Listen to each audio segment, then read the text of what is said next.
చెప్పొద్దు, పైసలు వస్తలేవు. తెలివి ఉండాలా, ఏం అమ్ముకోవాలి ఏం అమ్ముకోదు, ఏం చెప్పాలి ఏం చెప్పొద్దు. ఇంట్లో లెక్కరిస్తుంటారు, అన్నీ చేస్తాడు, పైసలు రావు వీనికి. వాళ్ళకేంది ఫస్ట్ రోజే లక్షలు రావాలి. ఎవరికి వస్తున్నాయి మీ ఇంట్లో? ఎవరికి వస్తున్నాయి మీ ఇంట్లో? ఒక పాయింట్ ఖతర్నాక్ అడుగుతా వినండి. ఇది మళ్ళీ మా గురువు అడిగాడు, నన్ను అయితే చింపి పాడేసాడు మా గురువు. నేను అందుకే మంచిగా అయినా, నిజంగా చెప్తాను. ఆయన ఒక క్వశ్చన్ ఏం అడిగిండు, మీ తాత ఎన్నేళ్ళు కష్టపడ్డాడు అన్నాడు. నేను 35 ఇయర్స్. ఏం చేసిండు తెలుసా? టీచర్. నేనన్నా ఇంకొక క్వశ్చన్ అడిగిన, మీ నాన్న ఏం చేసిండ్రా అన్నాడు. 35 ఇయర్స్ లెక్చరర్.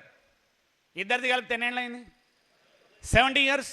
ఇంకొక క్వశ్చన్, మన జనరేషన్లో కూడా ఎవరన్నా 35 ఇయర్స్ వర్క్ చేశారు అనుకుందాం, రిటైర్మెంట్ దగ్గర ఉన్నాడు. మొత్తము 95 to 100 ఆర్ 105 ఇయర్స్ దగ్గర కష్టపడితే ఒక వంశంలో ఓపెన్ క్వశ్చన్, బ్యాంకులో ₹1 కోటి ఉన్నాయా?